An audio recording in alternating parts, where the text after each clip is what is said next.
Have you heard about the archetypes? That's a kind of a buzzword nowadays, isn't it? More and more people are learning that you can, change your outlook on how you're expressing your personality by paying attention to the archetypes. The archetypes were really brought to our experience by Carl Jung, who was a modern psychiatrist. And he wrote a book in 1959 called The Archetypes and the Collective Unconscious. And what he put forth in that book is that there are universal patterns, meaning everyone experiences them regardless of your circumstances or your DNA. And inherent in those archetypes or the universal patterns is that you have the potential to express them. They're going to come out and manifest if you become aware. An interesting part of the whole universal pattern is that they're sort of like opposites.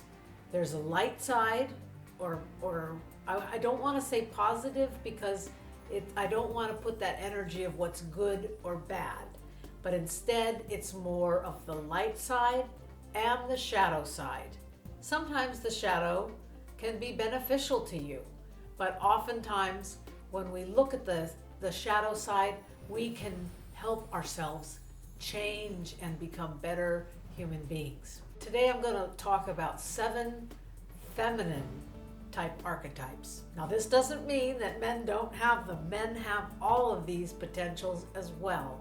The 7 archetypes of the feminine are the mother, the maiden, or the wise woman, the queen, the huntress, the lover, the priestess, and the maiden. I'm sure everyone can relate to the mother archetype. The mother embodies that love and feeling loved. And there's kind of an automatic feeling of acceptance when you're in the presence of a mother archetype. The light side of the mother is that she is receptive and accepting. And on the shadow side, she may be judgmental. We've all had that experience where our mother is judging us, and sometimes if the mother cannot get out of her role as mother, she will be controlling of her children. But the goal of embodying the mother archetype is to be able to express that uninhibited love and unconditional love. And the wise woman archetype, she knows intuitively what to do. She is able to trust herself. So she listens, and when the evidence comes around, like something happens that she sees happening in her life, she trusts that it's okay. She knows intuitively what it means. On the shadow side, if you don't trust yourself, then you might feel undervalued. You might feel disrespected. And even though you have the capacity to be confident and trusting of what the messages that you're receiving, if you feel that others are disrespecting you, or that your beliefs or your thoughts are not of value, then you may be demonstrating the shadow side of the wise woman. These archetypes can help you understand these natural patterns that come along in your life. As I said, Carl Jung said that you will manifest when you are aware, which means that, let's say you just became aware that, oh my goodness, I'm undervaluing the way I'm thinking. We can all think of people that are wise and knowing, but sometimes we may not realize that some of those people that feel, self-conscious, they are just demonstrating their potential in a way that needs to grow, that needs learning. And that's why I'm talking about these. They may help you learn and acknowledge some of these qualities that you have inside you, and then be able to shift it. And by concentrating and practicing, acting out what the light side of that archetype is. This is something that we do in workshops with Sacred Feminine Spirit. And so I'm going to talk about the next archetype, because some of these are really, really fun to act out. And this one I think is one of the most beautiful, and that is the archetype of the Queen. Because the Queen is the symbol of self-love. She's a benefactress. And one of the circumstances of being a woman these days is that we are sacrificing ourselves to care for others before we take care of ourselves. But not the Queen. On the light side of the Queen, she's always radiant because she takes care of herself. She makes sure that she takes care of herself so that she can be the symbol of self-love and be a benefactress. A benefactress is one who is able to gift others. Now, on the other hand, we see a lot of this too. In the shadow side of the Queen, this person has a tendency for burnout. They are not taking care of themselves before their other duties and responsibilities, and so they're going to be getting overwhelmed. They're going to be getting irritable. And so if you find that inside you you feel like it's not even something that you would want to express, but you're getting irritable and you feel overwhelmed, maybe take a look at your self-care. Are you taking care of yourself in a way that brings out your radiance like a true feminine spirit? On we go. We're going to talk about the lover. Everybody knows about the lover, but the lover is not only about passion or making love. It's really about when you have a strong passion for art or music or some dance, something that's creative. So love is closely related to passion for your work, and that can be seen in the lover archetype. I think if we bring it down to what we mostly perceive lover as being, which is in the realm of a romantic relationship, then we think about unbridled affection. That's actually a light aspect of the lover, meaning a positive aspect of the lover, because so many people hold back, suppress their affection. It's perceived as, someone might get the wrong idea. You've seen people that are just touchy-feely. Now, there is boundaries, but if you don't feel that you can express your affection, then you have really closed off a part of you. It's joyful to be able to express your affection. So if you are wrapped up in valuing your appearance more than your affection, and you feel that your self-esteem, put it this way, your self-esteem is related to your appearance, then you have a shadow side of the lover that's coming forward. You should be able to embrace that affection for yourself as well as for others. Another shadow aspect of the lover is a destructive passion.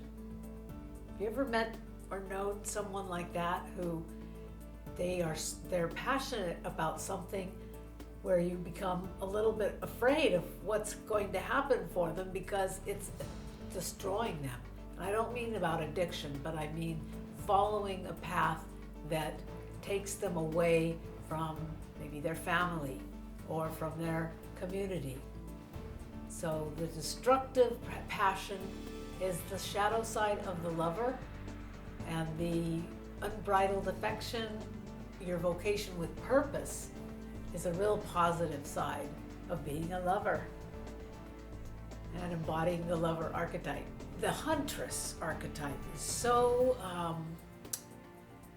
elusive. Oftentimes, the qualities of the huntress are regarded as like not a positive, something that we look at people and we think that the huntress, who is very independent, who is on her own path, maybe kind of a loner, and her emotions are kind of objective, that we feel like she is too aloof, that she's not friendly, or that she's not following what is kind of expected of society, getting married, settling down, having a family. Nowadays, in the modern age, it's a lot more lenient, it's a lot more accepting of the huntress. Oftentimes, the huntress herself feels isolated because even though she's thriving in executing her audacious plans, people are perceiving her as selfish.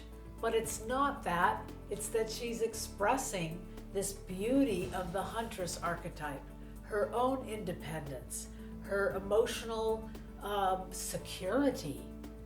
She doesn't have to codepend or depend on someone else to validate her identity. Now, on the shadow side, she could be overly avoiding her vulnerability. She might struggle with intimacy. So there is a fine line. I've met so many people who are the huntress. You see them in the women who are powerful in their law firms and other very highly motivated and ambitious executive women. But if you are one of those and you are still able to have intimacy with others and other conversation and love people for the connection, you're still embodying the light side.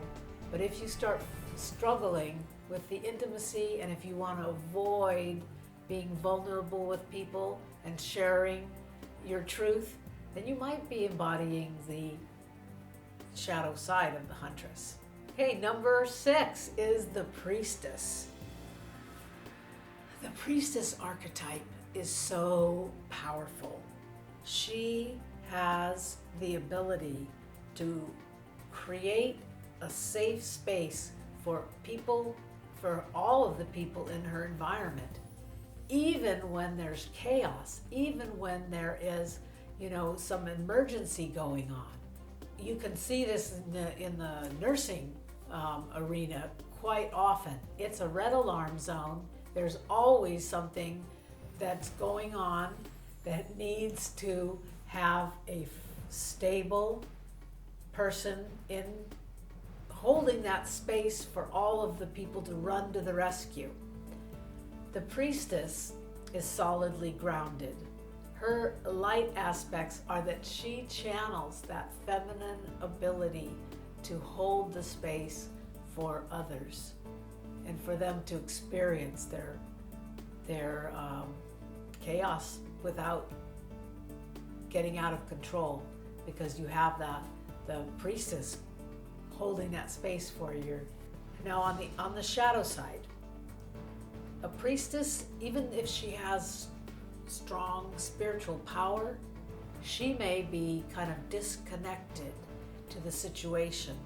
She may be withdrawn and settling in like in a very personal way to her spiritual power without allowing that to be expressed in with other people and in relationship, which is so important, because if you are able to exercise those relationships, you get the mirror to yourself.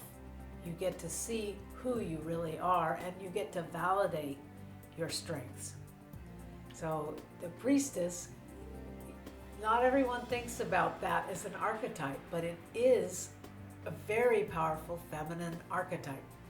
And finally, this is the oldest archetype of all. It's the maiden. The maiden is beautiful and vulnerable, but she's always in need of rescue. So, do you know a maiden in your life? Even if she's 60 years old, she is still like a romantic young girl. She has fantasies about love and life, but in a sense, those fantasies and those imaginings actually are pure and innocent, because it's based on romance and not on manipulation or taking advantage. Now, on the other hand, if you're experiencing or exhibiting the shadow side of the maiden, you fail to take responsibility for your own life. You always want someone to save you. You're rather helpless. You feel powerless inside and under certain situations, and you want to turn to someone else to take responsibility for your life. These are some very interesting aspects of the human character. And it's funny because if you look at people around you, you'll start to notice once you have gotten introduced to the archetypes. Also, they can help you empower your feminine spirit by playing the role, looking at both sides, and identifying for yourself where you fit in these 7 feminine archetypes. So thank you for joining me. You can find out more on the website, and I hope to see you soon.